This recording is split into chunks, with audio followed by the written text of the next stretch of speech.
So when I titled this series, I used the question, are lawyers honest? Pretty deliberately. And the reason why I did that is because I knew right off the bat, so many people are going to have a knee-jerk reaction to that. Like, come on, Burkhart, is that even a question? Who on earth thinks lawyers are honest? Have you ever met a lawyer in your life? Lawyers have such a terrible reputation as a profession, and it's so tragic because the role that lawyers play in maintaining a civilized society is critically important, and the responsibility that they bear for ensuring that our systems produce something that we can identify as justice, the role is essential.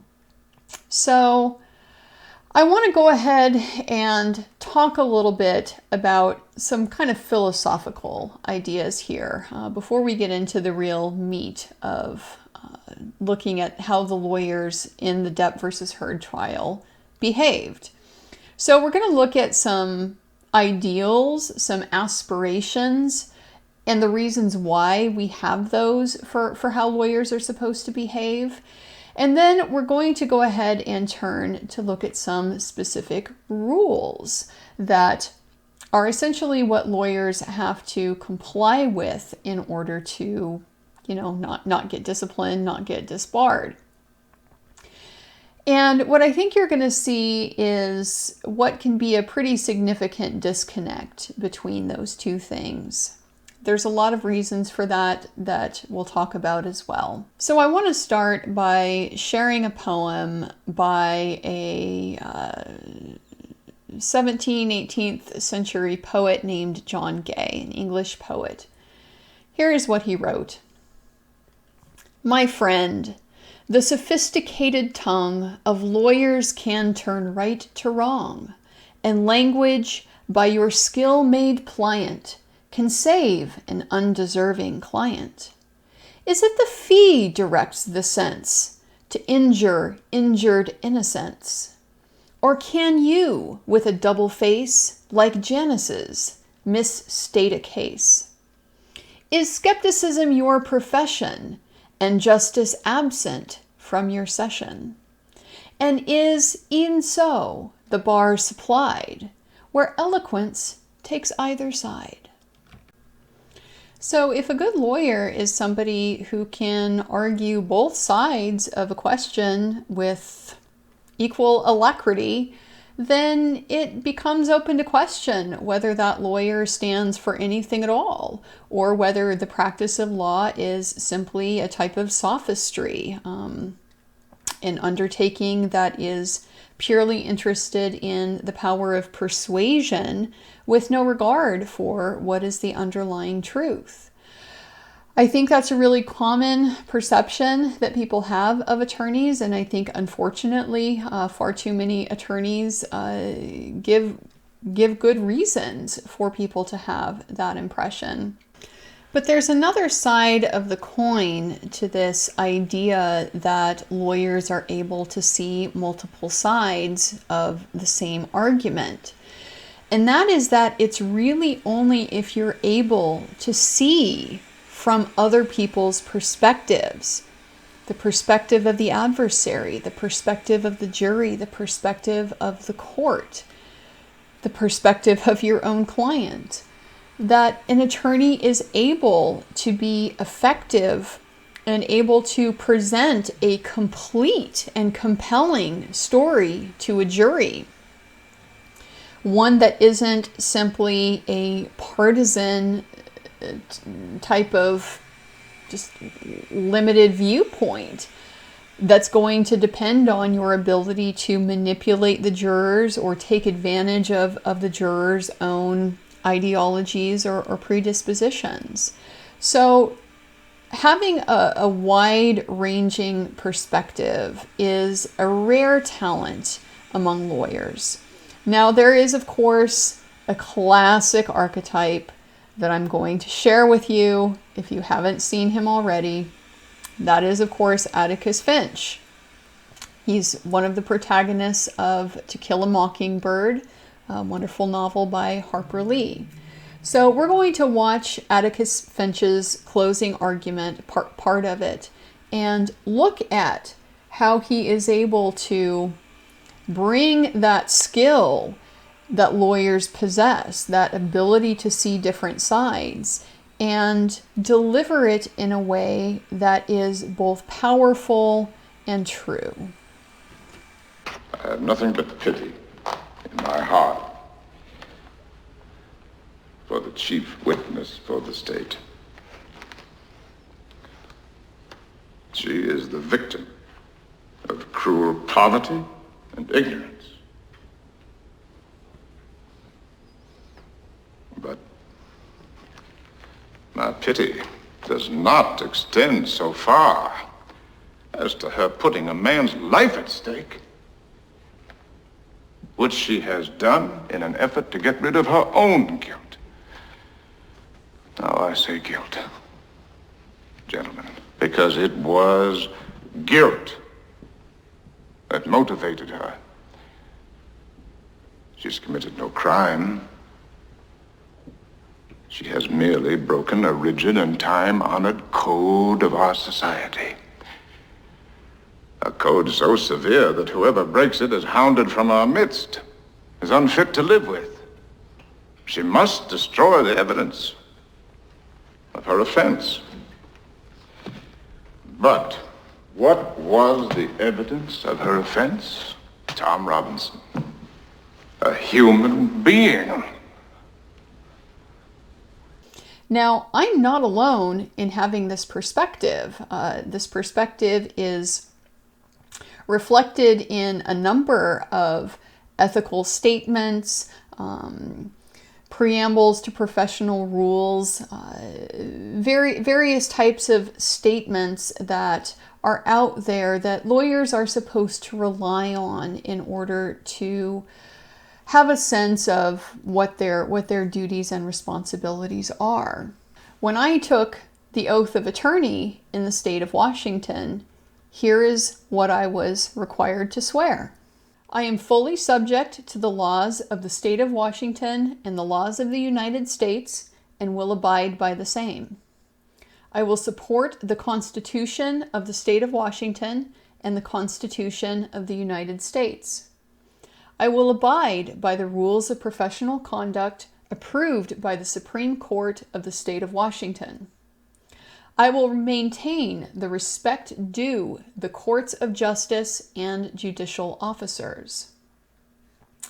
I will not counsel or maintain any suit or proceeding which shall appear to me to be unjust or any defense except as I believe to be honestly debatable under the law, unless it is in defense of a person charged with a public offense. I will employ for the purpose of maintaining the causes confided to me only those means consistent with truth and honor.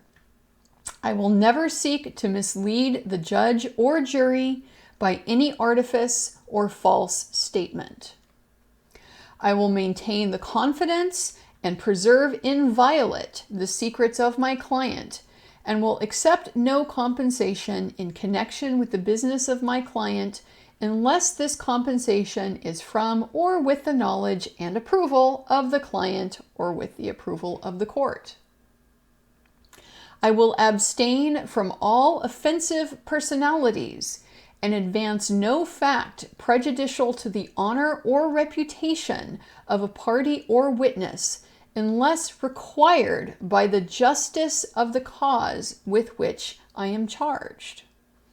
I will never reject, from any consideration personal to myself, the cause of the defenseless or oppressed, or delay unjustly the cause of any person. My court is not alone in holding out these types of ideals of service, that they must be accomplished with honesty and integrity and for the purposes of achieving justice. Since we're going to be talking about primarily a Virginia case, Virginia lawyers, we're going to be looking specifically at Virginia rules as well. So I want to start by looking at the preamble of the Virginia Rules of Professional Responsibility. This is a statement that, like my oath of attorney, is aspirational. It's not specifically something that is enforceable against a lawyer. You will not see, a disciplinary action against an attorney for violating the principles of this preamble. But I still think they're really important for setting the standard of what's required and what's expected. And we're perfectly capable, I believe, of evaluating an attorney's performance against the principles, regardless of whether they have violated specific rules or not. So there's a couple sections of this preamble that I'm going to point out specifically. First, the very first paragraph: a lawyer is a representative of clients or a neutral third party, an officer of the legal system, and a public citizen having special responsibility for the quality of justice. This is such an important concept, the responsibility that lawyers have to the legal system. Lawyers have immense power. We are the ones who are entrusted with the ability to go into court, to levy formal charges against other people, to require them to answer and defend themselves in public. We have the power of the subpoena and the power of the deposition, the ability to compel the production of evidence and testimony that would not be available to just any person from off the street. We have the power of the court behind us to enforce a subpoena. We can require that somebody be thrown in jail if they don't comply. So if the system is going to entrust us with that kind of power, we must bear an enormous responsibility to only use those powers in good faith. I tend to follow a sort of Lockean social contract theory of government, right? Yes, I understand nobody particularly, signed a contract with the United States, agreed to abide by the laws. I'm familiar with the limitations of the model. But it makes sense to me in the sense that by living in a society, individuals agree to subordinate themselves in certain respects to a community for the benefit of that community, for the greater interest and the greater good of everybody in that community. And the government is an entity that we empower. We give them a monopoly on force for the most part, certain exceptions like self-defense being excluded. But for the most part, if you have been wronged, your recourse is not self-help. It's not to go take care of it yourself. It's not vigilantism. It's to go to the government. And so by entrusting the government with these responsibilities, this peacekeeping role, this ability to give justice to its citizens, we also expect the government to execute that responsibility in a way that is fair and even-handed and principled, consistent with the rules that all of us as members of this society have agreed to live under. The lawyer is at the intersection of the people and the government. We are the ones who will decide, do you need to be brought to account before this government? Does the power of the government need to be brought to bear against a particular person, corporation, the government itself? So we play such a critical role in maintaining the rule of law in a functional society. And we can only do that well if we do it with legitimacy, by honoring the systems, the rules, the principles that our justice system, our rule of law has laid down for all of us to live by. Now, the problem, of course, is that not everybody is principled. And I'm not even really talking about lawyers at this point. I'm just talking about in general. There are lots of people who go to court and they don't want the most honest lawyer that's out there. They want the lawyer who is going to do anything at all in order to win their case. Their concern is their self-interest and their outcome.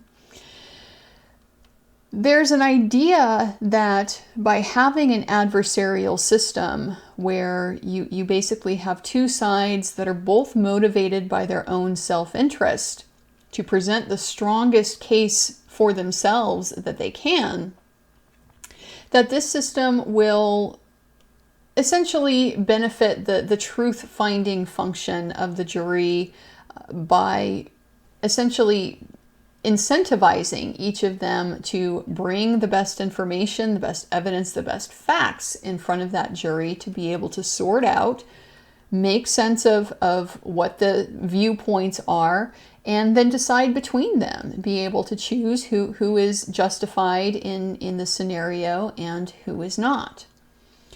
But the problem with the adversarial system is the drive to competition can cause the principles themselves to fall by the wayside.